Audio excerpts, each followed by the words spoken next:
the Ripon Area School District Board of Education has been properly noticed in accordance with the open meeting law and state statute 19.84 and related legal references. Our statement of district vision is one of Wisconsin's finest school districts, fostering excellence for all through innovation. And I think the next thing on the agenda is recognition of state forensic competitors. Come on up. You could start by introducing yourselves and tell us a little bit about which competitions you were in and anything memorable about the experience. Okay, so I'm Tanya Munoz-Dominguez, and I did poetry. I'm Anna Johnson, and I also did poetry. I'm Zay Meyer, and I did photography. Where was state? Deep Forest High School. Okay. And we had a really fun time. I really liked our coach, Mr. Weagle. He always encourages us to do our best. And he gave us a lot of neat tips and tips. Yeah, I had a great time for forensics this year. We all went to state, we all did very good, and yeah, it was a really fun time. Yeah, it's my first year of forensics, Major State, so that's pretty cool. Great. Mr. was very helpful. Can you say what your category was again? Photography. What is that? So it's like pieces of books, and then you mix it with pieces of poetry. Oh. So you get like a 10-minute piece altogether. Did you have a theme for your piece? Mine was on college and ecosystem. Anybody have any questions for them? So how did you get interested in forensics? Did somebody recruit you, or did you just have an interest in like research and things? Well, I recruited Zane, and then I got interested in it because one of my friends told me to do it, and she was in forensics, and it just seemed like a lot of fun. I did forensics in middle school, so then I just carried on in high school. And I enjoyed public speaking, so it was just a good opportunity for me. Yeah, Tanya and Mr. Weagle kind of got me into it, so. Do you memorize your pieces? Do you read them? Is that part of the show? Poetry, you have to write your own introduction and transition to just explain what you're talking about. That is memorized, but then you read. You're supposed to like read right from the poem, and you're supposed to make it look like you don't have it memorized. Yes. It's interesting, but yeah. And what about your? Same. Okay.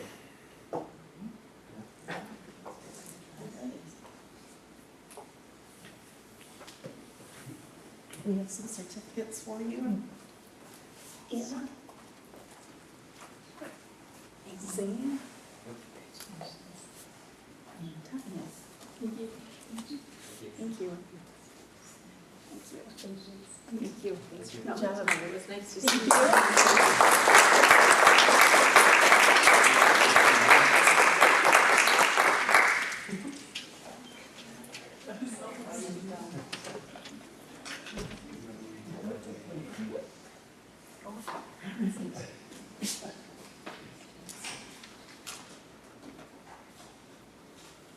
Any written comments or, let's see,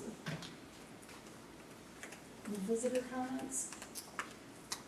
No written comments and no one has signed up to speak. All right, that's great. Let's see.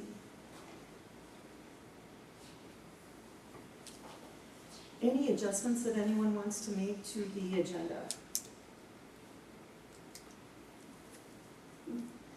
Can I just make a motion to adopt the agenda? Yeah. I don't think we don't need We a don't vote need a on it, motion so for this that. is not a change. All right, so because nothing's changed. All right. Next, donations.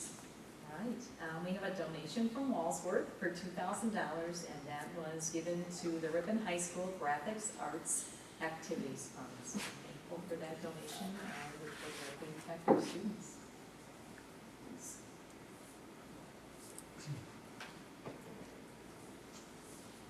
Okay, literacy update. Alright, I'm going to invite Jill up with me for this one. As promised, I shared last month that we would provide a formal update regarding Act 20. Cheer up. And that is what we put together. So So there is a lot of information here. We're gonna do our best to just highlight some of the key things and give you an opportunity to ask any questions that you might have also as we go through the information. Joan, if you can go ahead and go to the next. Okay, so we wanted to start by just sharing with you the definition of science-aligned instruction, because that's really the key about Act 20 and the shifts in literacy. So as you look at this long list and we talk about science-aligned instruction, these are really the key features that all of our curriculum and our instruction that we use with our students needs to include. The key features are the phonological awareness, the phonics, certainly building that background knowledge, that oral language development, particularly at that early foundational year, or years I should say, that K-3 development, vocabulary building, instruction in writing, instruction in comprehension, and reading fluency. Again, all of these pieces are things that we have been doing in literacy since the beginning of time, but if there's a real intentional focus now on particularly that the phonics piece, along with the importance of that oral language development, and that's what we have really been focusing on with our training with our teachers under Act 20. Go ahead, Julian, to the next. So there are just some key components that we want to talk through with all of you regarding the literacy law in Act 20. The first is regarding the curriculum, and even though Act 20 is geared towards K-3, I shared with the board that we are really taking the direction that we really want to start the training even with our pre-K teachers, our 4K teachers, and extend that all the way to grade 5. For many reasons, right? There are students at the pre-K level that are ready for that instruction that takes place at K-3. And then also we know that there are students at that 4-5 level that can benefit from the instruction that happens at K-3 as well. We also know that our staff may be asked or may volunteer to shift rules at some point. And by training our teachers K through 5, that gives us an opportunity to be able to be flexible and move staff if we have to. So we were really intentional about making sure that we include our 4th and 5th grade teachers in the training as well. So in regard to the curriculum, and Jill, feel free to jump in, I'm just kind of taking over here. The DPI did provide a list of recommended curriculum programs that I guess they would endorse for the state that really met all of the criteria that I just outlined for you previously. The list was only, I think it had 3 or 4 programs. I don't think they fully finished updating that list. And the requirement for schools that had a current curriculum in place was just that you need to make sure that your curriculum is science aligned, that it demonstrates all of the support for all of those pieces. And as we looked at ours and we adopted about a year before Act 20 was in place, we absolutely meet all of those requirements with our curriculum. So we used a very extensive rubric to vet all of the different resources, and that rubric did align to the new science-aligned practices. So we were very confident when we brought the recommendation to the board last spring that it had met all of that criteria.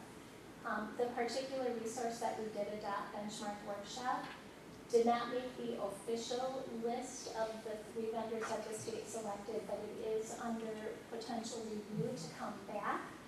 So they give a list of, I guess, endorsed curriculum, and then also a list of potential that may come back for review. And Benchmark was actually one of those. And again, we have the opportunity to be able to show how we selected our resources and how it is aligned. And we feel very confident that it certainly does not do that. As Jill noted, Act 20 does not require us to change our curriculum resource, and we have no intention of doing so. We were very diligent in terms of selecting our resources and feel really confident that it meets the criteria. So, go ahead, Jillian, to the next. Another key component of the Act 20 law, literacy law, is an early literacy screener. Are you comfortable talking about that one? I can. Okay. So, the law is going to require that all students 4K through 3rd grade are administered a screener. 4K will be twice a year after this next school year, and kindergarten through 3rd grade will be 3 times a year after this next school year. They were a little delayed in getting the information out into the part where we still don't actually have the name of the screener yet. They are told us July. Because they are about 6 months behind when they hoped to get that information out to districts, they went back to the legislature and they did get a waive for the fall assessments. So assessments will be given in January, starting with that screener this next school year. And then again in the spring, and then the following year it will pick up to the twice a year for 4PS or for 4K, and then 3 times a year for everyone else. The screener is not required for 4th and 5th grade, just for through 3rd grade. Once the screener is administered, then a diagnostic is required.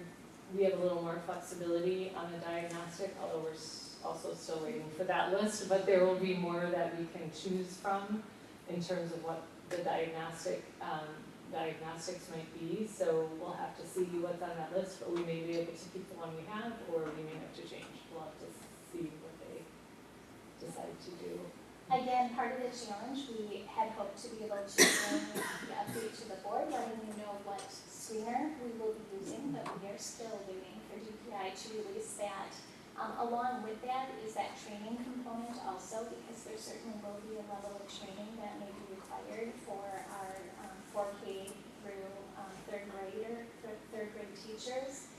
So just trying to consider all of those things as we think about our professional development timeline and all of that, in terms of making sure that our staff are comfortable with that. We did, as a district, actually as a K-8 staff, decide to maintain or to renew our iReady, which is our current diagnostic, for this upcoming year, knowing that, again, that list of diagnostics, recommended diagnostics, has not yet been released.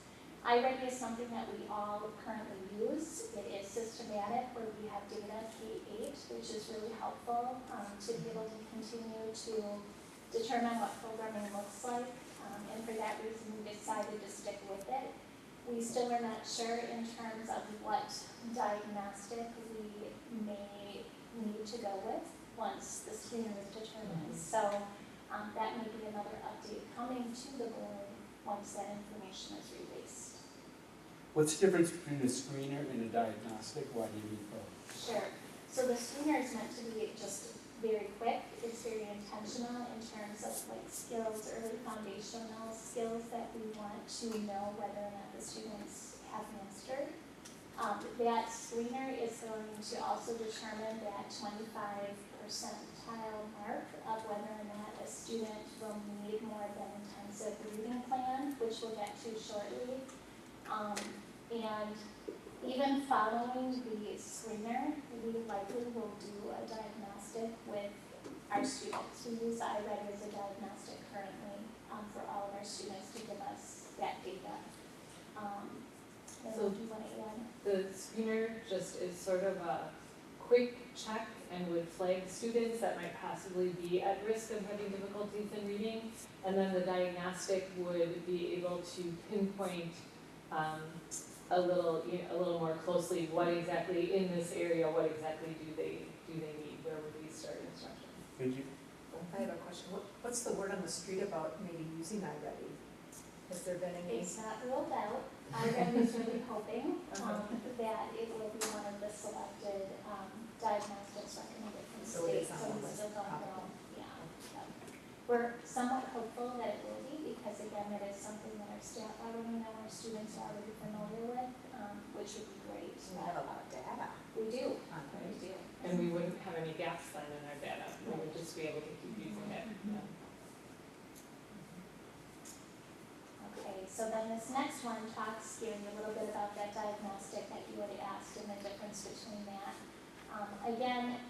Once students take that screener, if they score below the 25th percentile of the national norm for that readiness screener, then we have to administer a diagnostic reading assessment, and that has to be done within 10 days after that reading screener is administered. So the turnaround is really, really quick. And part of that is because based on that data, then this will lead to the next slide, but we have to develop an individualized reading plan that really addresses the goals or the specific areas that students need additional support in.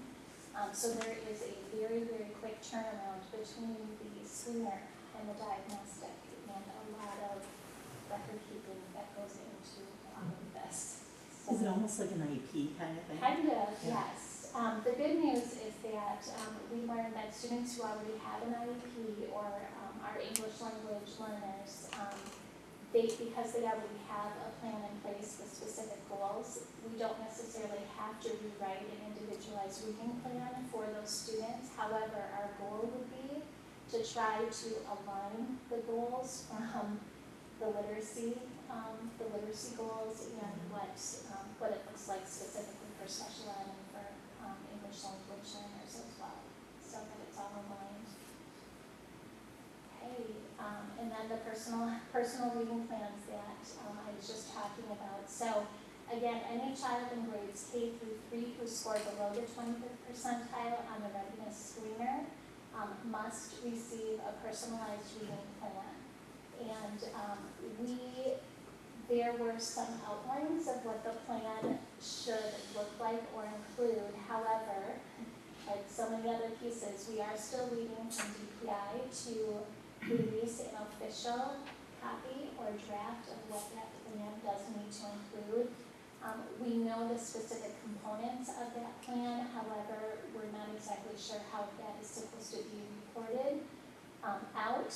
I know a big piece of this also is just determining how we are going to house all of this information internally, and also have it ready externally should we be asked for that from the state as well. So again, that is something that we are currently working on. We feel like we have a good start of a reading plan. However, we're waiting for official guidance from DPI to let us know for sure what that looks like.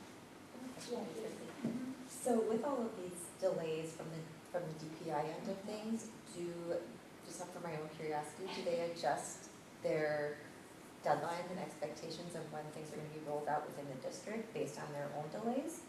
The only one they really adjusted that had the really strict timelines on was the initial time you have to test with the screener, because that should have been this coming fall, and then they went back and moved it back to January, and then the spring for the 4K. So that's really the only, they wouldn't expect the individualized reading plans or anything until after the screener, so I Okay. guess they moved it back from September to January. But it will be, at this point, we are anticipating that those reading plans will need to be drafted in the, January, after we administer. So it will really be in effect for about half of the child's school year next year. The timing of it is really interesting. And I guess we'll see. DPI changes quite often, so we'll see what other guidance we get from them regarding that. Do you have a sense of what percentage of students fall under the 25% fall into that? We have kind of, Tammy Fox, who is the literacy coach at Barlow, and I have spent some time using our iReady data and shifting which report we look at to look at about how many students we have under the 25th percentile in those grade levels, which is all of any student that could possibly be at Barlow and just third grade at Murray Park. It's really not dramatically more students than we currently serve in title, so we were glad about that. Like, it wasn't all of a sudden going to be 50% more students that we had to deal with. But there's still enough students that one of the things we will need to look at is, are we going to be able to serve them all in pull-out, or will we have to, some of the students that are close to the 25th percentile, will they be served in small group in their classroom using high impact practices that we've been working on as a staff and professional development. Okay. The next key component that we just want to address is that training for the teachers. And that is one of the key pieces to all of this. And again, I feel like over the course of the last 2 years, we've done a great job in preparing our teachers for the training that is coming. We have done a great deal of building that background for our teachers in terms of what some of those shifts are. But the training requirement is, again, we had to select from a vetted list, I guess, that DPI and the Literacy Council had released. And many of those lists, many of those programs are ones that require a tremendous amount of payment. And when teachers are doing those independently during the summer, you are paying teachers for their time to complete. It also doesn't set teachers up well in terms of collaborating and going through the information and really having an opportunity to talk about it and all of those things. So I shared with you kind of what our vision for that training looks like for teachers, and we really are planning to use kind of a 2-year process to complete the different modules in Cox Campus. And we plan to use more of that collaborative approach where the teachers they all have to log into Cox Campus because they all have to show that they've completed the modules. But they're going to be watching them together. We're going to be having collaborative conversations around the content.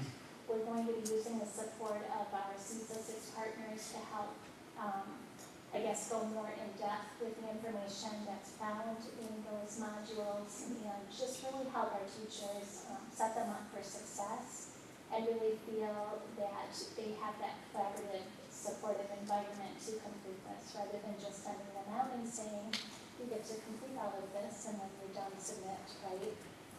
So we really want to make sure that that's a really good experience for our teachers. The challenge is that it really is a 2-year commitment in doing this, the way that we schedule things. And at the end of the modules, there is a comprehensive exam. And again, we plan to complete that exam in a supportive environment as well. Each teacher will need to submit, but we have the opportunity to collaborate and really talk about the exam prior to actually submitting. So again, we've thought a lot about what this should look like and what would be the best way to support our staff through these changes. Okay, and then another component is the required reading training for leaders. We are fortunate because when we joined our CISA 6 partners for the Literacy Leadership Academies that we have been part of, we all actually have met this requirement already. And Sean actually participated in the Intermediate Academy for grades 3 through 5, which actually counts under this literacy leader training requirement. So we actually are in compliance with this one. Working with Rebecca, we were just actually talking about this last week to determine also what that would look like for a virtual leader and the virtual teachers as well for the teacher training. So we are set up well for this one. Did that take us to the end, Julie? Okay, and then finally, I just wanted to share our district plan, which again, you can't just look at this as 1 year because this is a multi-year plan. If you can you click into that, Jolene? Will it pull up the 3-year plan? I'm not sure if that link is live or not. Okay. So as you can see, starting with 2024-25, this upcoming school year, we really just kind of laid out what this is going to look like over the course of the next 3 years. from the Act 20 training and the modules that we hope to complete with the Cox campus, along with other things, right? Curriculum implementations, what are other pieces of the puzzle that we're bringing in each year, and what, we're asking teachers to add to their plates. We also added the key leadership actions and what that means for our leadership team, as well as what we will need to monitor to make sure it is happening. And then we also did put competing initiatives, because while literacy has certainly taken the spotlight over the course of the past 3 years, and it will continue to do so over the next 2 for sure, we certainly know that there are other things, right, that we need to look at. Math updates, science updates, all of the things. So we wanted to make sure that we mapped that out in our 3-year plan also, just to be sure that it truly is sustainable, and so that our teachers also know what is coming. So again, we were very diligent in putting that plan together, and are excited really about where we are headed. Like I said, we are proud of the fact that we knew this was coming. We feel prepared for what is coming. We've done a lot of the background and things like that to, I think, really set our teachers up for success. And we will certainly keep you up to date as we receive notice from DPI and where everything stands. Kristen, last time you talked a little bit about the timeline for the training. Do you want to talk about that? Because you had some updated conversations, and I think that would be of Yeah, interest we for did. So initially, you may recall that last month I did bring a proposal to the board to request that we be given 2 additional days for elementary teachers. Because in the months of December and March, they're shorter months. It's always more difficult to schedule professional days because of holidays, spring break, all of those things. We had a lot of conversation about that, talked about what that could look like, including the option to even offer an on-site option for families who might need childcare and things like that. And as we were talking and looking at our timeline, ultimately we decided that it probably at this point would be best not to interrupt our student contact days, and we have actually taken off the request for the December and March dates.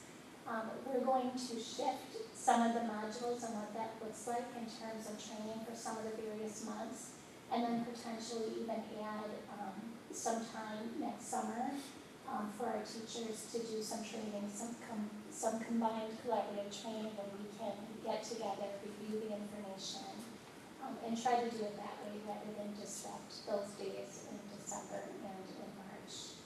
We certainly appreciate that concern being brought to us. Those are things we thought through.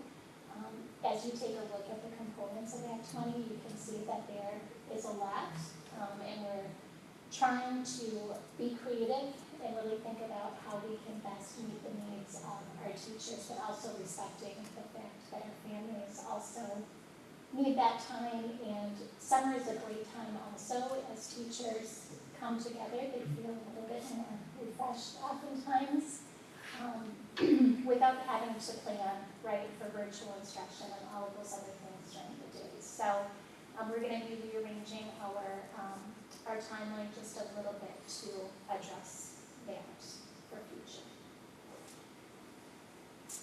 Does anyone have any questions on the information? How often do you update the teachers as new information's coming out? Like, where are they in the understanding of all Of of the it? Act 20? Yeah. Are you talking, we were on that pretty immediately. When the law was released, we have been very transparent, saying this is what's coming, this is what we know. At our literacy, or at our professional development days that we have, those monthly days, we often devoted just a small piece of that to provide those updates to the teachers. So they are aware with as much as what we know, and we certainly communicate that as it becomes And you've been available. engaged already in the learning around it. Absolutely. And you're comfortable, or you feel that January is pretty set now, because this has been going on for a year, the delays, or more. Are you, I mean, I think they're just waiting on the screener, it sounds like, and I then, think and so. then the plans. Right. we're thinking they're close enough with. It will be interesting to start it mid-year. That would be a shift for everybody. But in some regard, I think that they even view that mid-year rollout as kind of being a trial, right? For districts to really just kind of get their feet wet, get immersed in what that looks like, what it feels like, even establishing those reading plans, so that by the start of the 25-26 school year, we're ready to hit the ground running and have everything in place. So that's our hope. Appreciate all the work you guys do. Yes, thank you. Of course. Amazing. And I'm gonna stay put because of the presentation as well, so, and I will invite members of our admin team to come up and join me as well.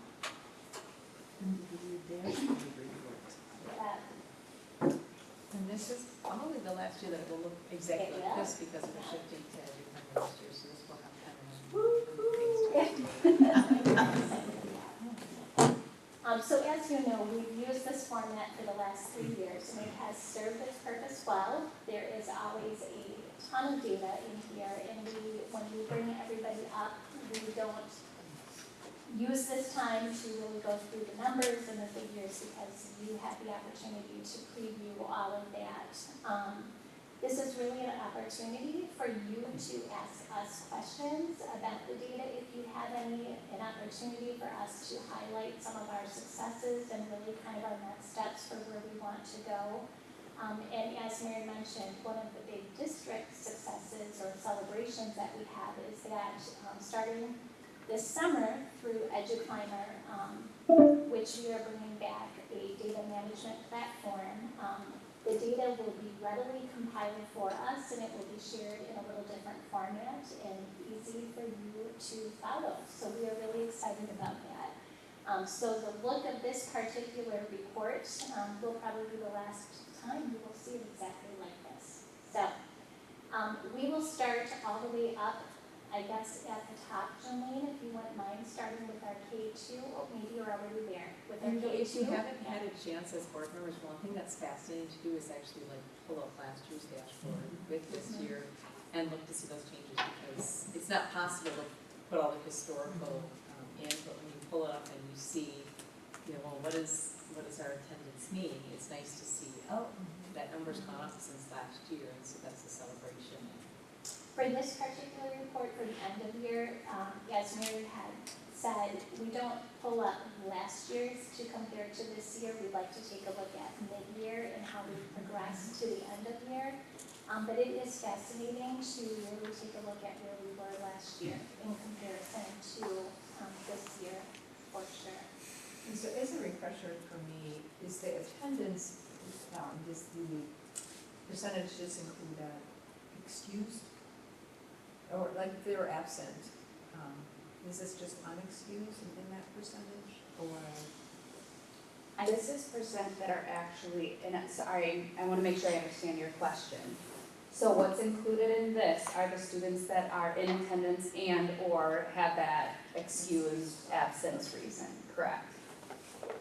Does that answer your question? It does. Okay, yeah. I'm still surprised that there would be unexcused absences, I guess. I mean, And some of there potentially a student that's beyond the number of days of parent can excuse them. So as I mentioned, the data, this first part of the report, there's lots of information and data in there. Certainly I encourage you to ask questions if you have any about the data that's presented. But Jolene, if you can go down to where you were before with the K2 key findings and next steps. I guess I'll have Sean go ahead and highlight just some of the things that we discovered. Follow Park and Journey, some of the key findings that I was identifying on here was that we became fully staffed in pupil services for second semester, so that did help us to be more proactive in our approach to behaviors. We also then, through the course of the year, was asking staff to be more accurate in their representation or reporting of that data. So when I talked to you in February, we had seen a big increase from last year to this year, and so that goal for staff to really be accurately reporting did show an increase in those numbers. As far as pupil services contacts, again, students were being met with as needed. to assist with behaviors, emotional support, and individual needs. Again, that full pupil services staff has allowed us to have an increased number of student contacts for the second half of the year compared to that first half. When looking at achievement, looking at that iReady growth was a really big celebration for us. All grade levels increased the percentage of on-level students compared to first semester. That was true for both literacy and for math. If you look at the percentages for those grade levels, there were some big jumps there. We were thinking about that on-level expectation for that point in time in the year. So kindergarten went from 67 to 92, first grade from 39 to 59%, and then second grade from 40% to 57 for literacy.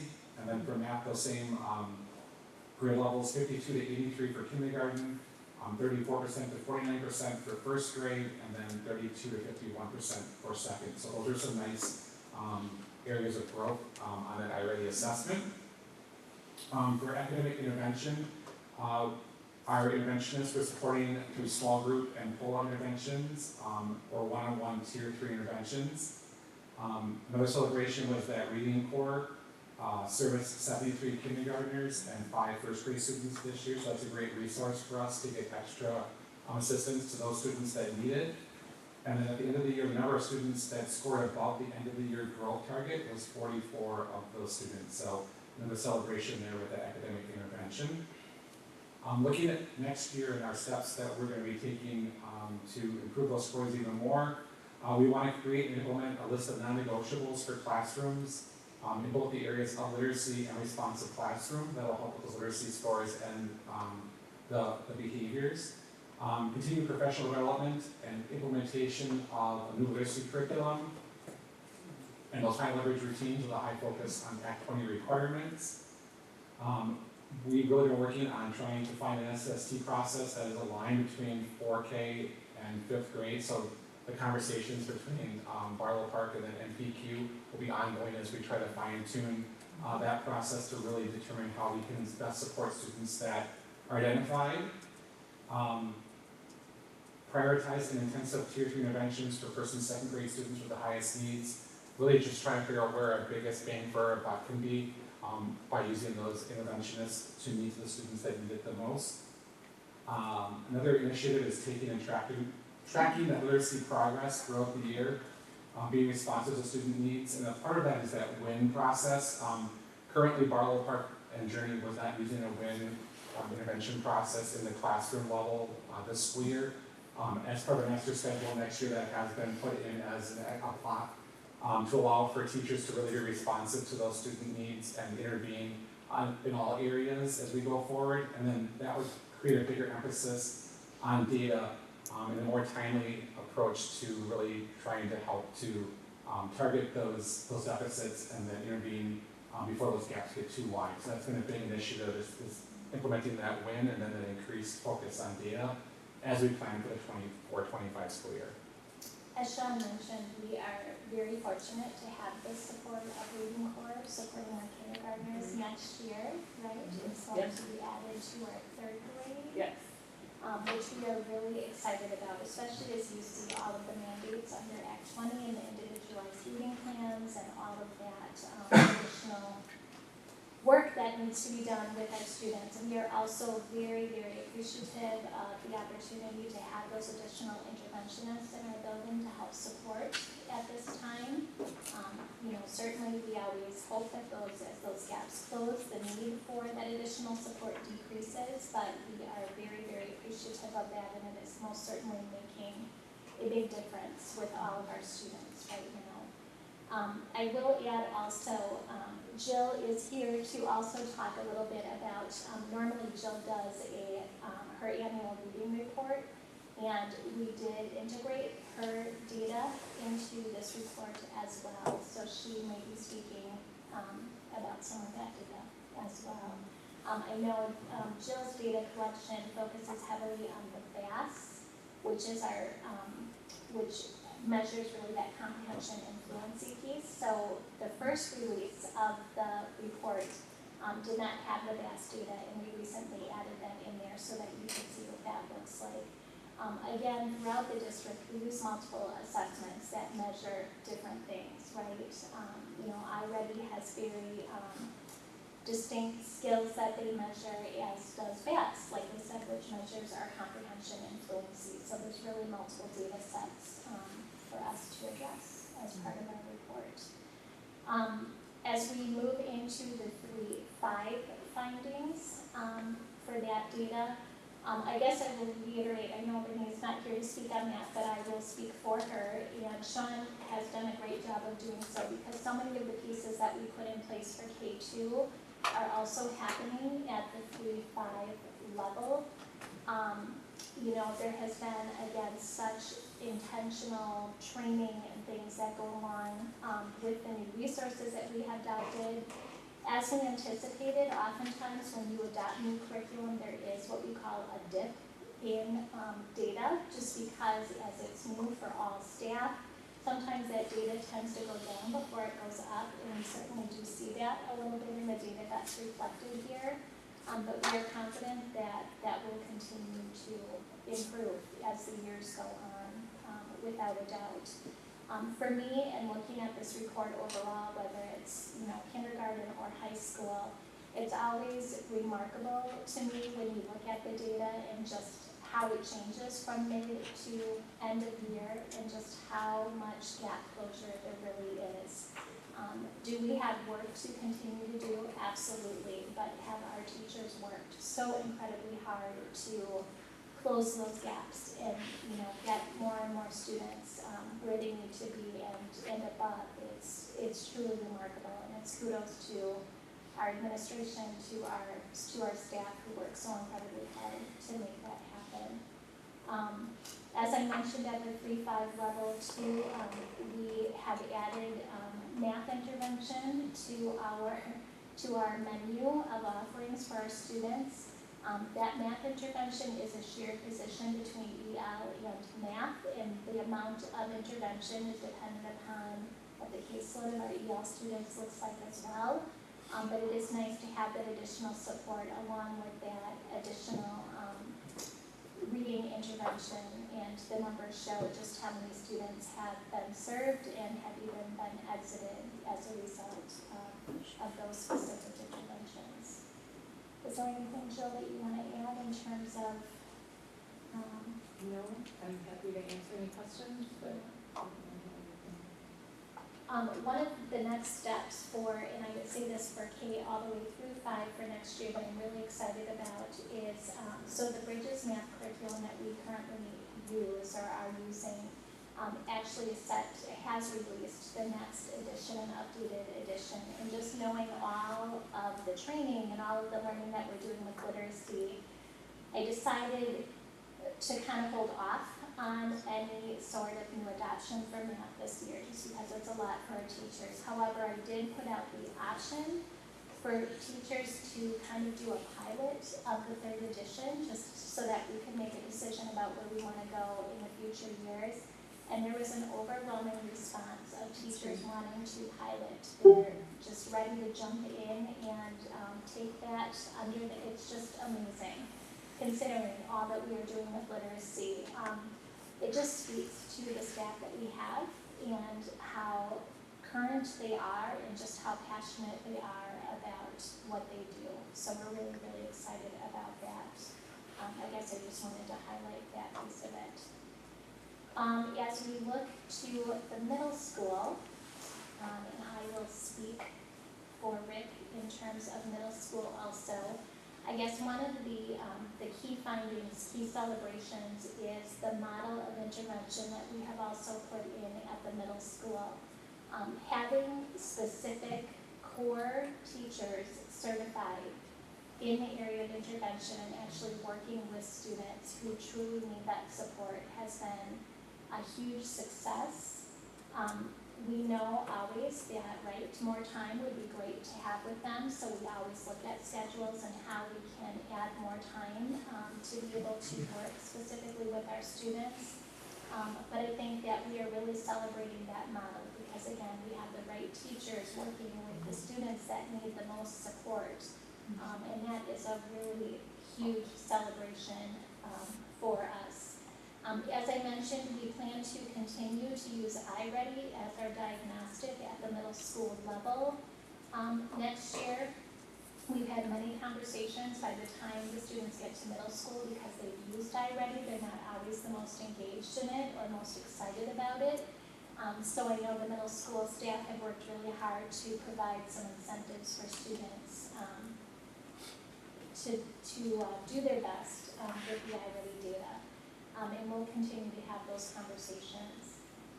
Again, and Abby can maybe speak to this if she would like, but the addition of our behavioral interventionists and the SEL interventions that we put in place are definitely cause for success. Yeah, so we had Nicole Matchak, who was gracious enough to start the year with us. She was hired to be a middle school behavior interventionist. She was gracious enough to cover maternity leave at one of our elementary levels for behavior interventionists because we know that is a very high needs area.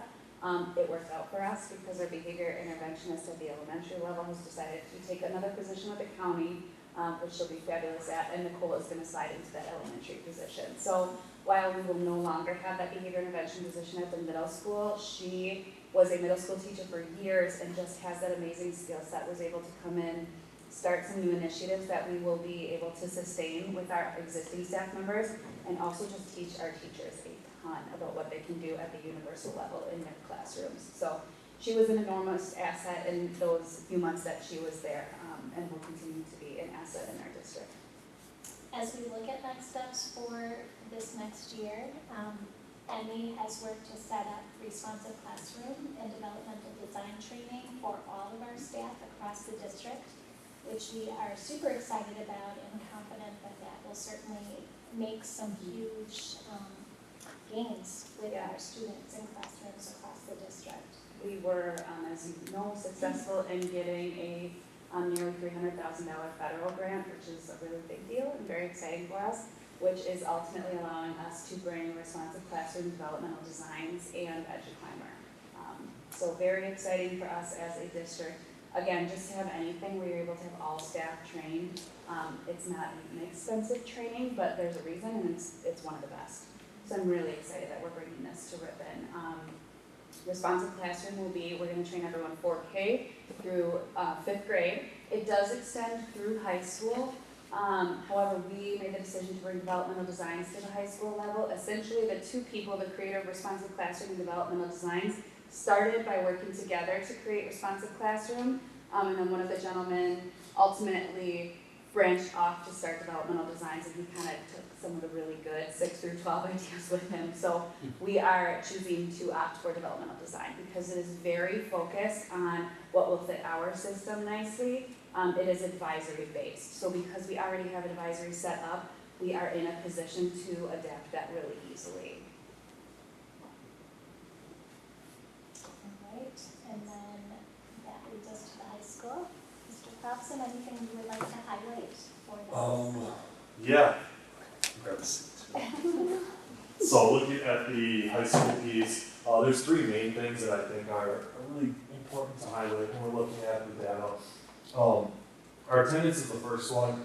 Our attendance was, I think, about 94-ish% when we went through the first semester. To end the year, it was close to 98%, and as a total on the year, it was only 96%. We saw about a 4.5%, or 4.72% increase in attendance from first semester in comparison to second semester. So we implemented a lot of different intervention styles. Just really what it was contacting parents. Let's have meetings, let's be proactive. Let's sit down, let's talk about it. What can we do to help? And that's really what it came down to. And we saw an extraordinary spike in our attendance. So. And Vince won't give himself credit for this, but that is due to the work that he has put in. High school has become really truly a leader when it comes to attendance. So the stuff the work he's already put in and the things we're looking to implement over the summer, I feel like this is one of your areas of passion. So it's been really fun having you at the forefront of that. Fun for me, because I can take a backseat a little bit. Appreciate that. Thank you. Absolutely. And we are doing it throughout the summer too. So just trying to, again, be proactive before the school year starts and your student has missed 10 days of school. So starting in July, we're going to start having some sit-down meetings, some phone calls, and just, again, how can we help? What can we do to work together? Because it's a collaborative effort, right? So the other pieces are behaviors. As you may have noticed in the first semester, a much higher spike than past years and past semesters. Again, new initiatives and hard consistency from our staff led to more behavioral referrals than we would like. But as you'll see in second semester, extraordinary decrease. And again, this is a huge shout out to our staff, just being consistent day after day after day. We've seen a 61% decrease in those behaviors. And it's not because staff isn't writing them up anymore, it's because they continue to be consistent and our students are understanding what their expectations are in the classroom, which again allows for more learning to happen when they're in there. The last one that I think is really great about Ripon, that I haven't seen other districts I've been at, is our achievement and looking at just general achievement academically. Amazing district, but we had 1.4% of our classes failed this past semester. So we're passing 98.6% of our classes taken at the high school level. We did try to change our elevation strategy. So we're looking at our elevation days. Instead of having 2 days at the end of the semester, our staff felt very overwhelmed with those last 2 days. So instead, we took our advisory periods and tried to find a different way to provide almost intervention-like help where teachers were able to pick and pull certain students that really needed help, and other students were able to go to the places where they felt like they needed help. So we were able to, really close those gaps in that regard, and we're going to continue to look at this summer as to how we can improve our advisory period. Developmental design, as Annie spoke to, is one of the things that we're going to implement, but a few more other tasks are being looked at as well to try and improve. Outside of that, again, as we look at our next steps, continue to look at our after-school program. Again, whatever we can do to help a student, we're going to try to do. Our staff is at the forefront of that. Before school, after-school advisory period, lunchtime, what can we do to help? And they are doing that for us. We're looking at revamping our equitable multi-level systems of support, just trying to be able to connect with students and get them to where they need to be from where they're at right now. So whether that's emotionally or whatever else, we're trying to help them. And then a big one is transitioning Crossroads to our RHS campus and being able to offer more students, more support while they're here, and then also integrating those students back into our classrooms. I guess any questions on anything in the high school level?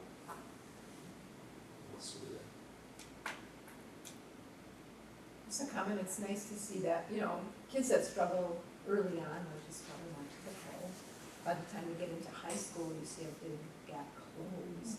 And so just knowing that, whether it's the consistency, I'm sure there's some issues with data in there, a little bit, some, things to consider, but I mean, just overall, the numbers decrease dramatically.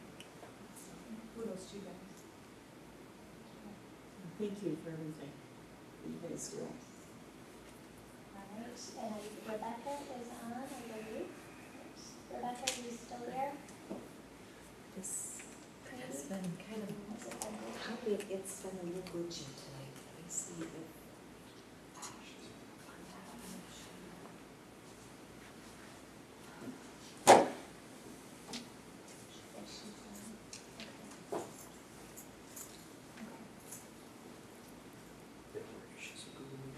I think they've got it resolved now. She's not on there, okay. Alrighty, so again, Odyssey data is in there also. I am happy to answer questions on Rebecca's behalf, if you would have any for me. Again, lots of great successes in regard to Odyssey as well. It was really refreshing and exciting to bring our strategic planning team together this spring again to really take a look at so many of these pieces and really talk as teams about what we can do to not only celebrate our successes, but really how to take that even further as a community and as a staff. And like we said, some of those big key pieces are, certainly having that data warehouse through EduPlanner. Rebecca's there too. Is she there? Okay. Rebecca, are you on? Joey, she said she needed to do that. And she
Can you hear us?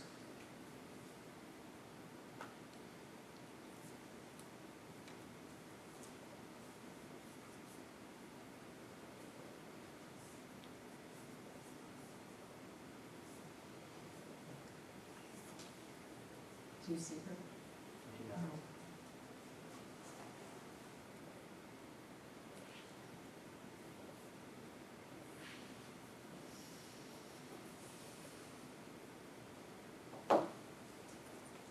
See us. Currently listed.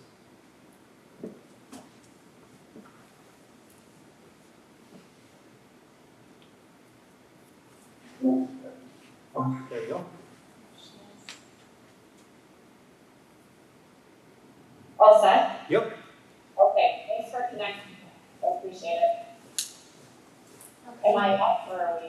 Yeah, Rebecca, so sorry about that. So we didn't have you on initially, but I will let you go ahead and just speak to some of your key findings as well as next steps for Odyssey in the coming year. Will do. Thank you, Chrissy. Good evening, everyone. The first thing I just wanted to share that the attendance, this is related to our Odyssey attendance, our open enrollment numbers were up. The applications that we received a total of 113 applications as opposed to 88 last school year. This year we had a 100% graduation rate. We had a end of the year celebration at Lakeside Park in Fond du Lac towards the end of the school year, and we had 113 people join, which was wonderful to see all of those students and families join together from all different parts of the state. So we truly enjoyed that. In terms of achievement, literacy, we had an average of 4% fewer students who were one grade level behind in literacy compared to the beginning of the year. Math, we had a 5% increase in students who were at or above grade level compared to the fall. Elementary literacy, we had 83% of our students in the second grade who were at or above grade level, which is a 12% gain since fall. And math, we had 88% of students in the sixth grade that were at or above grade level with a 23% growth since fall. For our academic intervention, we continue to use the LETTERS training, which some of our teachers are trained in, and the UFly, which is University of Florida Literacy Institute intervention with our students for literacy, and we found great growth in working with those students using those intervention programs. They are both research-based with the science of reading and would coincide with Act 20, which will be in effect for next school year. Steps for next school year, we are encompassing grades 6 through 8 in our middle school. We are currently working on revising some of the assessments at the middle school level, just with some of the changes that we have with encompassing the 6th grade level as well.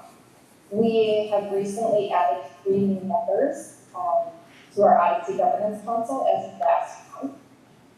And with our marketing, we will continue to use the niche partnership.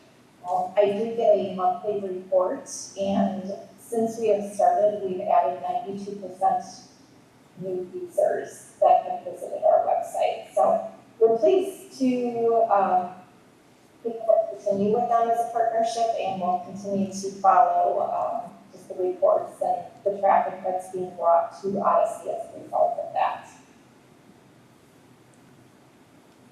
Hey, thank you, Rebecca, for your updates. Absolutely. Lots of great things happening. And finally, I will invite Travis and Brian to come on up and just briefly highlight some of our tech and facilities for our end of year report. It's always a little tricky because I know at the end of summer we come together and share all of the work. A lot of the things that these guys do happens during the summer months, but there are some key things that I guess they'd like to highlight for all of you as well. All right, yeah, the second semester, we kind of finished up on a few of the projects, but really started planning for our summer. Some of the things that happened in kind of the top sectors, we did have a firewall emergency update in April. It was about a 15-minute outage. We got on that right away as soon as the DOJ sent out that there's an update to do this. Some of the celebrations, we just ordered all of the freshman and sixth grade Chromebooks. We get those kind of ordered in June. They show up in July so that we're ready to roll and get those handed out when school starts. We deprovisioned a few of our on-site servers, which kind of got rid of some of the vulnerabilities that we had out there. Some of them we weren't using anymore as the year went on, which was great. We upgraded our core switching at Barlow Park to help with speeds and just reliability that needed to happen, and we were able to speed that up and get that done over a weekend. And we updated a new backup solution that we have in place with near site in the Fox Valley backup to the cloud so that we can quickly get the backups if we need them off-site. Some of the things for growth over the summer is we're going to continue looking at the multi-factor authentication for all of our applications. That's a big one, just to secure all of our things that are out in the cloud. We're going to get the new high school staff devices. Those will be coming in late July and get those set up. We hand those out in August, September as the staff come back. We do one by one just to kind of make sure they're comfortable with the new devices.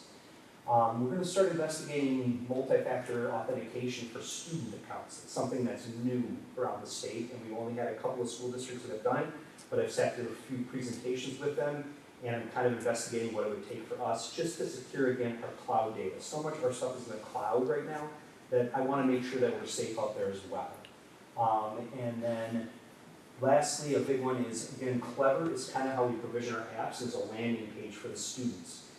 We had a few things all over the place. We're kind of pulling them into Clever, so it's kind of a one-stop landing spot for students. When they pull up the Chromebook, log in, it comes to that page. They have either links to the applications they need or the websites they need. And what's helped with that too is we did our QR code badges for the K through 2 students so that they could scan a QR code and it logs them into their Chromebooks, which has really sped up the classes for getting in, because it used to be about a 10-minute 15-minute process for all of them. You think about that with the kindergartners or first graders trying to log into a Chromebook. Now they can hold up a little badge. We finished that project with our Clever badges, and now having a Clever website with all of the links right there. It's just going to make things much more streamlined for the class. Any questions?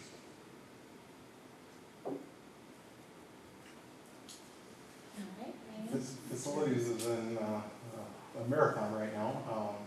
Biggest thing we got going on is the roofing projects that you approved in November.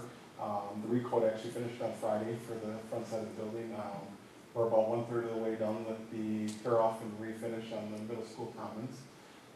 Slated to probably be done not next week, following week, probably midweek. Then we, of course, air conditioning is ordered for Murray Park. We're on that. They haven't changed anything on the 20-week window yet for delivery, but that will be coming.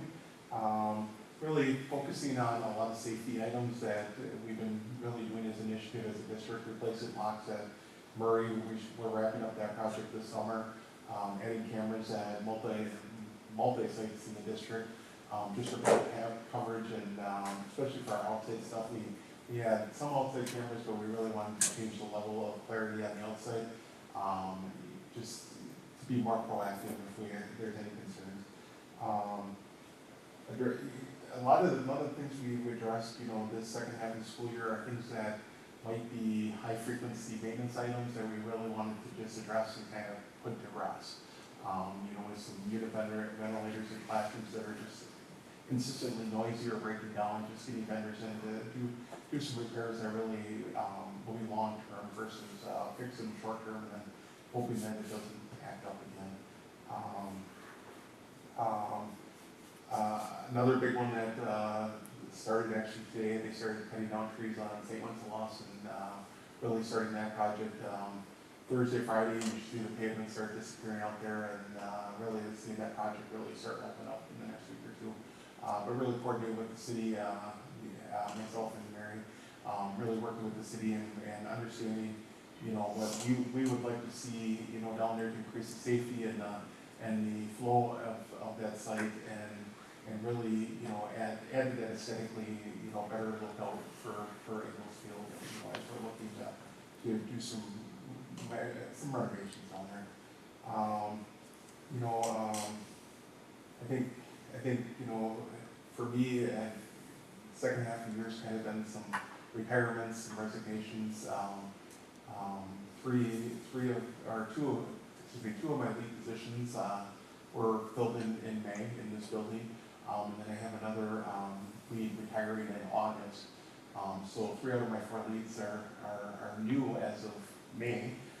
So just kind of navigating that and keeping the momentum going of our positive customer service and really keeping that, keeping the buildings in a safe, maintained direction and keeping them safe, is our biggest thing, So I think staffing's been kind of my Achilles heel a little bit. But it's been, I hate to lose anybody, but I've really gained some really dynamic staff members bringing on board. So looking very positive on that.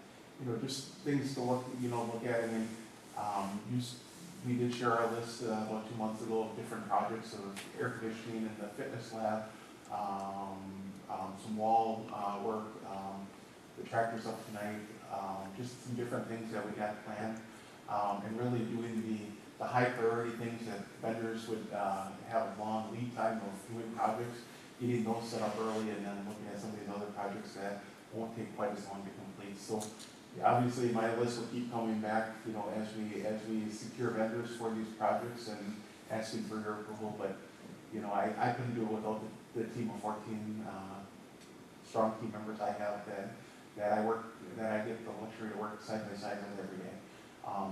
They truly do a lot of the boots on the ground work. As I always say, I'm kind of the one that kind of comes up with some visions and some ideas of what we would like to do to keep enhancing our learning environment, and they're the ones that really make the magic happen. So I couldn't do it without my team. I just have a question out of curiosity. So when you sell things in surplus or, the things that we no longer use, does that just go back in Fund 47? Or where is that? It just goes into Fund 10. Fund 10. Yeah, I think, I don't know how much we've sold this year, but it's probably over 10,000. We probably have $10,000-$12,000, and actually I have a bunch more at the shop. It's just more or less getting the stuff listed, and we've actually had some pretty good offers on things. Just selling some equipment, and I'll talk about the tractor later on this evening. But selling some of that stuff, you'd be surprised what people will pay for stuff. So it's been very very advantageous for us. That's great. Okay, I think that concludes. Like I said, there's a lot of information in there. And we appreciate the opportunity to be able to celebrate all of the great things that are happening and all of the great things that we have to look forward to in the year to come. So, thank you. Thank you to all of you for all your work. Yeah, thank you. Thank you for supporting us. All right, next on to new business. Any discussion regarding the nightly custodian job description? Oh, so, motion. And then talk about that. Okay. Is there a motion to consider approval of the nightly custodian job description? Move to approve the night lead custodian job description as presented. Second. Gary, Denise. And then we say, is there any discussion regarding this matter? I have a question. Is this a revision or a new job description? Yes. So this is actually a position that was a retiree in May, and the person was already in the position when I came on board. So I thought there was a job listing made for that person, but that was one that was not done. We just wanted to make sure that we were consistent and had job descriptions for everybody. It hasn't, the position hasn't really changed a lot. It has not. I mean, the gentleman that was in it for a couple of years prior to me coming with the district, and then we created all the job descriptions for the positions when the first year I was here. This one, I think was just an open. No discussion? Okay, let's vote.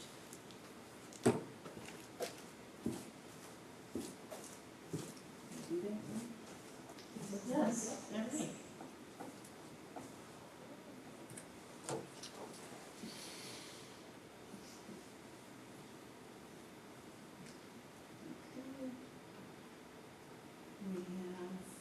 We have unanimous in favor decision.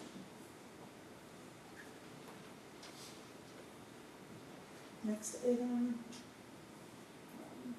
is consideration of approval. Do we have a motion to consider approval of staff salaries and wages for the 24-25 school year? So moved. Okay. Do we have any discussion regarding this? Okay, let's take a vote.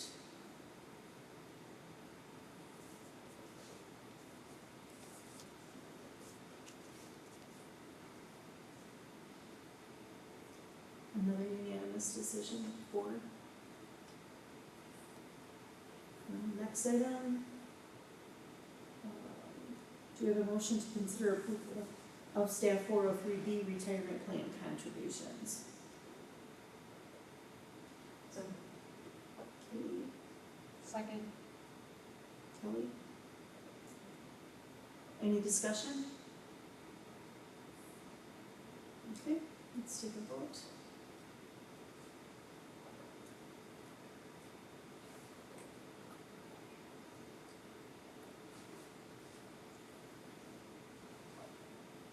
Unanimous in favor. Next item. Do we have a motion to consider approval of 12-month support staff vacation? Move to approve the 12-month support staff vacation recommendation. Okay, I'll second. any discussion? Okay, let's take a vote.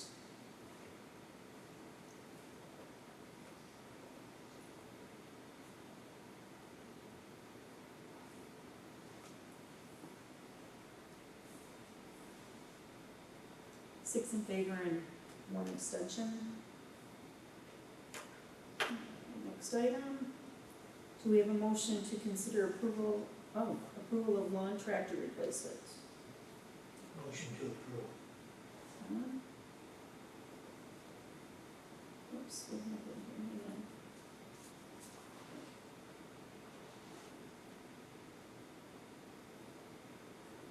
Went too fast, wait a second. Lawn tractor, okay.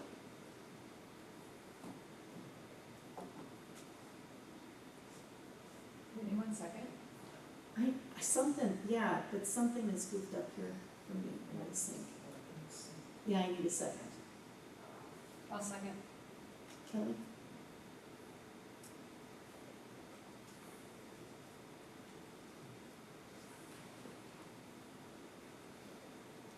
One second, please. Okay. So Tom and Kelly, or was it Gary? I'm sorry. It's Tom and Kelly.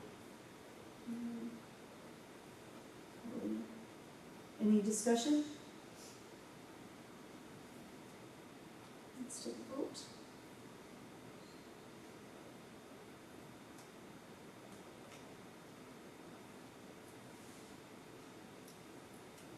Unanimous in favor? All right, now to personnel.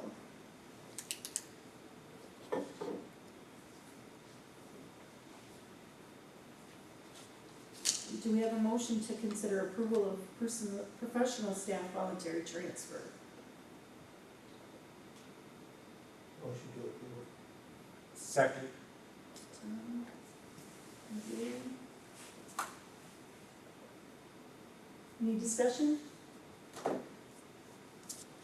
Let's vote.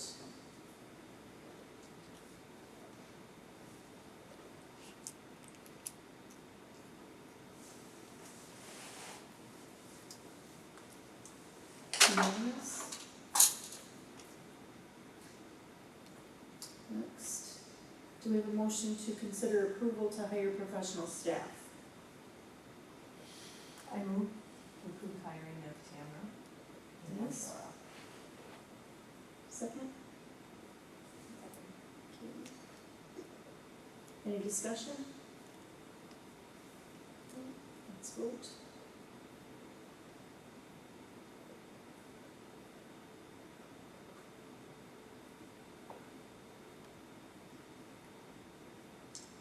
Unanimously in favor? Next, do we have a motion to consider approval of teacher overload pay for 24-25 school year? Second. Thank you, Tom.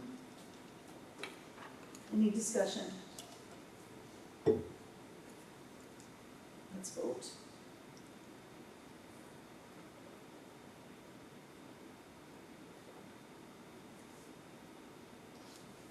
Unanimously in favor? And on to the consent agenda. Does anyone want to have anything removed from the consent agenda? Or do we have to do a motion on it first? Okay, sorry. Do we have a motion to approve the consent agenda? No, I think you have to. You have to see if there's anything removed first. Oh, first we remove and then we do, okay, gotcha. Anybody want to remove anything? No? Then do we have a motion to approve the consent agenda as written? So moved. Second. Betsy and Gary.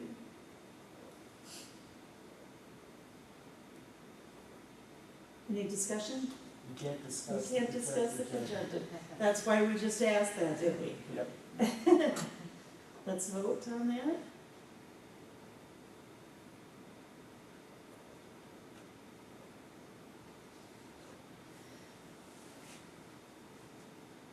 Approved as written. Next, let's see. Possible upcoming action items.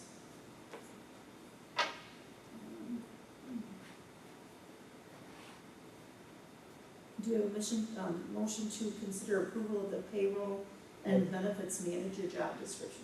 These are These are just just possible. Any discussion? Yeah. So We don't need to- just ask. Any for- discussion regarding the, Questions? thank you for not heckling me, yeah. No worries. You're doing great. Any discussion regarding the approval of the payroll and benefits manager job description? Again, this is This just, is not to approve, we're just talking about. Yep, just finishing up our, Yeah. making sure we it's have not a job new descriptions position, for all it's just positions. It's just a- clarifying the. Okay. So just discussion of the payroll and benefits manager job description. That'll come up for Okay, a vote next month. next item. Legislative reports or updates. And I don't have, any legislative, any updates or real activity or anything that's going on. Probably the only thing really is more of a local, one of the things that we're talking about is putting an RFP together for the Wenceslas, or not Wenceslas, but Ingalls. So that's something that'll be coming, to you to be able to participate in, and it's something that we're looking for, some community input on what that project might look like and what the community's interested in, so that'll be exciting. You mean like a renovation of some kind? Yeah, just a kind of master plan, long range, as the street's done and we look at the gate to enter and knowing that the field will eventually be done, we'll probably look for some, sort of like the engagement sessions that we did with this building project, so more of that will be coming.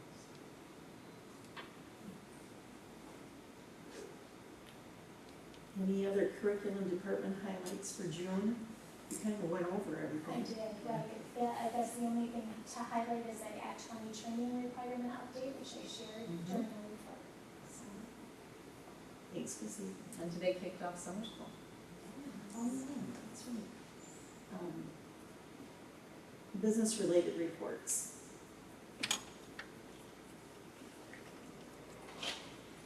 Whoops.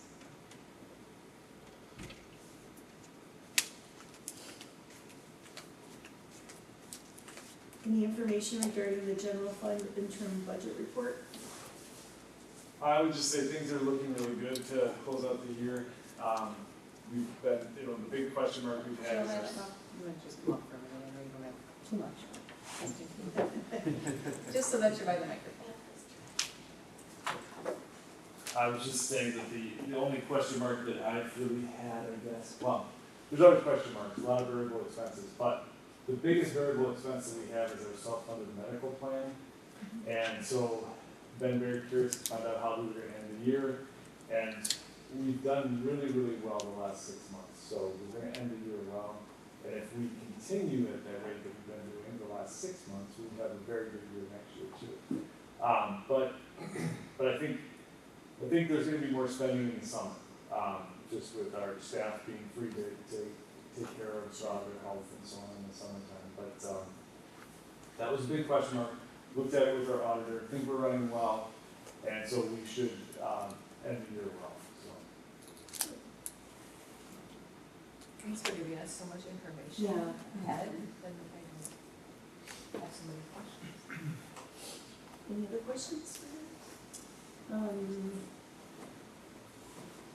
Any information regarding the food service interim budget report? The only thing I would say is when the budget report was created, we're always 2 months behind because of our revenue that we get from food service is always delayed, and sometimes paying our invoices is delayed too. So it looks like we have a deficit at the end of April, but when we look at where we're at currently, we have a surplus. So we'll see how we finish out the school year. The timing of invoices and revenue kind of makes a difference on what it looks like at a current point in time, but there's a chance that we end up with a balanced budget in the food service as well. It's not necessarily the plan, but it's not a bad thing. So that's looking well as well. Thank you. Just about the food service, it's not exactly the topic, Yes. but will we be doing the same thing with subsidized breakfasts and lunches next year? Do we know that? We had to approve free breakfast with our student fees. So we did talk about it just briefly then, and so we're going to have we should be able, because we have a significant food service budget, food balance, and so we are supposed to spend that down, and so they allow us to offer universal free breakfast. They don't allow us to offer universal free lunch, and don't fully understand the reasons for that. But, Although summer school, there's lunch, right? that's a good point, and that's totally allowed. So it's a little inconsistent, but Thank you. Thank you. Next item, 23-24 bullying report and summary of student behaviors. I'll just open it up, questions I can answer. I know you've all had the opportunity to go through the report. I just had one question on, like, how did we get 900 total ERs? Because I was, when I was doing the math on some of the charts, and I gotta see what page I'm looking at. You didn't fact check my math, this has gone through 3 people, so. No, I'm not fact checking it. It just seemed like it was 900, and I'm like, why is it 900? Doesn't quite add up, but. I wasn't hired. Okay, so on page 2, Emmy, Oh, maybe it Yes. does that add up to, well, maybe it does add up to. Maybe it does. And Oh, since maybe wheels that are does. turning, Okay. their quality means. I guess I was going across this, I was going horizontal. I think she highlighted the significant, Okay. but there's others in there that are just referrals. It is Gotcha. 900. Okay, And, I just did the horizontal instead of the vertical. got it. it's 900. Yeah, so what I did in that chart that you're looking at is highlighted specifically, and again, this report, the genesis of it was from a number of years ago where we really did a deep dive specifically into bullying and harassment because we knew we had some growth to make. So I did want to just pull out and highlight those specific to bullying, those specific to harassment, Transportation, because that was an area of focus for us as we went to a new transportation company, which has been, again, for a second year, just incredible in terms of the training that they give their staff and the way that their staff has been able to handle behaviors on the bus itself. And then what I do is just a total behavior referral. You see the breakdown of that lower in the report from where that 900 exactly came from. You do get that little side-by-side snapshot from last year to this year. Again, more numbers. I guess I always say, I feel like you hear me say this each year, not necessarily a bad thing. Each year we get better and better, I think, at recording these. I am very curious what it's going to look like next year for a couple of reasons that I know in here. As we move to EduClimber, I'm really interested to see what that does to our data. I'm anticipating our high school data is going to look very similar. We have always had high school staff inputting data directly into Infinite Campus. They are used to that. It's been lovely because it's a nice, quick way for them to do it. At the 4K through 8 level, we've always had paper copies that they fill out. I'm excited to see the accuracy of our data improve as we give teachers an easier method to put that data in there. Something that I think you'll be interested to see in the coming years, we're also going to go back to the system, the RTI PBI system of tracking minor behaviors. What this is going to allow us to do is get an even more kind of broken down view of what those kind of day-to-day behaviors are that we could, on our people service end, ultimately teach to.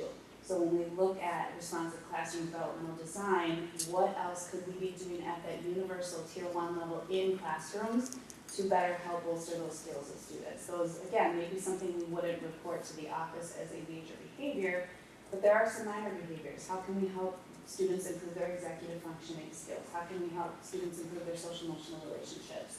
Kind of, again, at that universal level. So I'm not sure. My prediction is we're going to see pretty similar data at the high school because they've been used to inputting their own data. I also am predicting that we may see some better data that would result in maybe perhaps higher numbers, but we'll see what that looks like when we get EduClimber.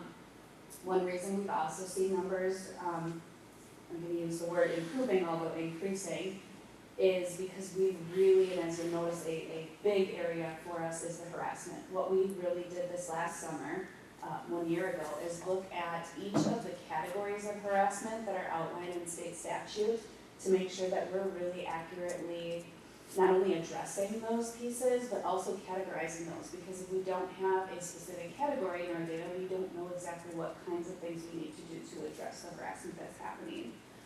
There are going to be some pretty significant changes to Title IX in the law coming this summer, August 1st. We will learn more about that. So again, I also anticipate this being an area that we're going to make some pretty significant improvements. Exciting stuff on our end because this is really the type of thing that my team works really hard to ultimately combat. Other questions about the report?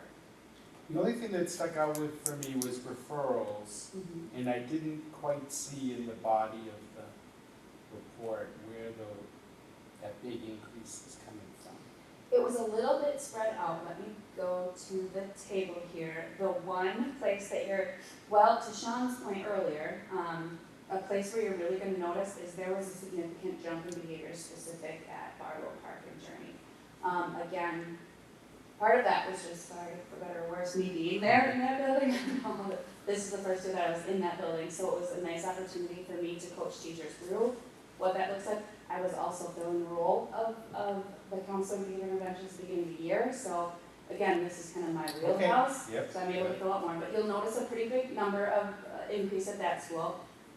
Middle school and high school stayed pretty consistent. Those numbers have been pretty consistent the last couple of years. One area that I did notice is the personal and physical contact. We've had a lot more of that at our elementary school buildings. And again, one area that research points to is we have got these young students who had very minimal interaction socially during COVID years. And we are now seeing some of the implications of that. That is one of those.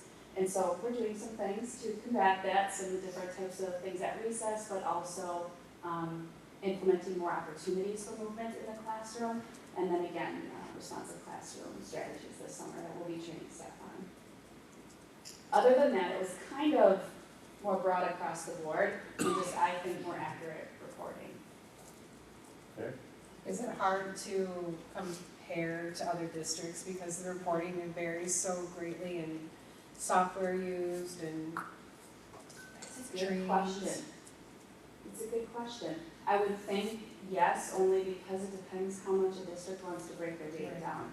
We ultimately, there are a couple of categories that we have to select, obviously, because of our requirement for state reporting.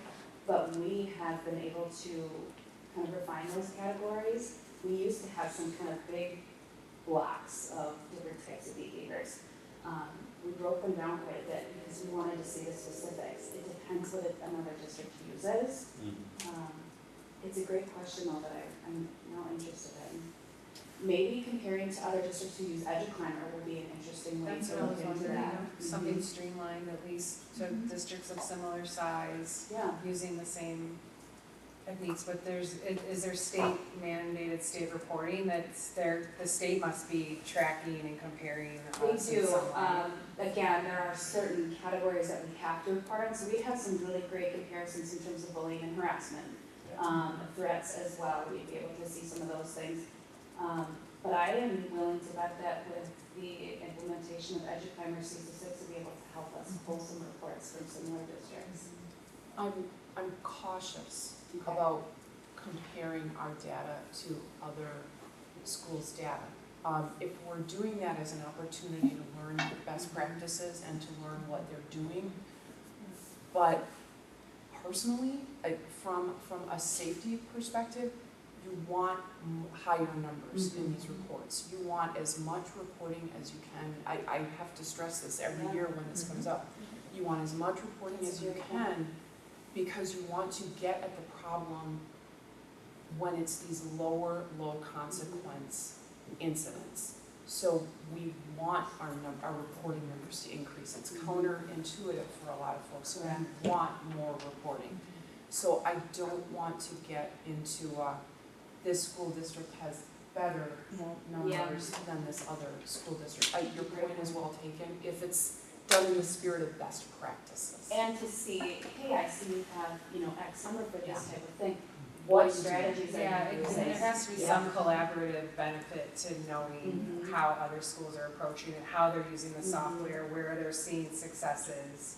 So it's not, as we're a part of the health of our whole statewide community, but of course, if you're promoting it out there and blasting it to the community, that's a different function for where that comparison comes from. And that's why I really, Sean has brought this up a couple of times about how reporting is increasing at Barlow Park.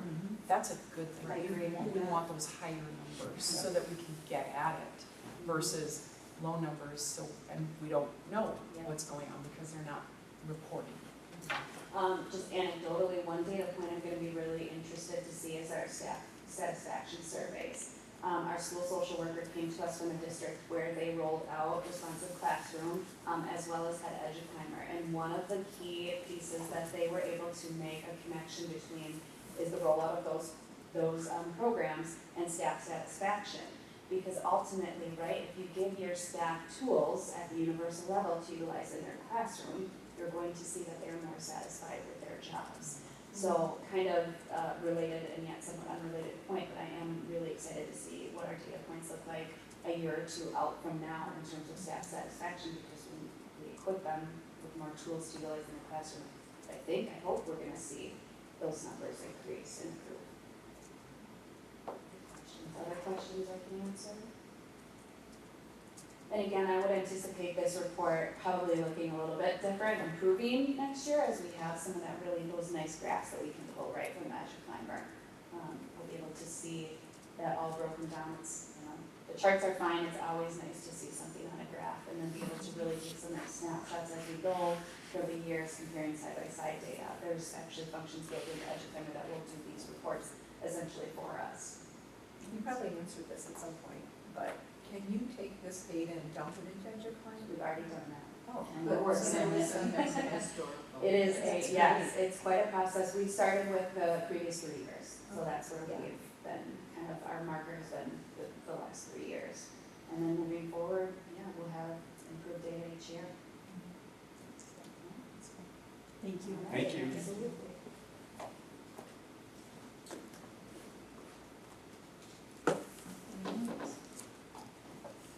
do we have a motion to convene to closed session? Second.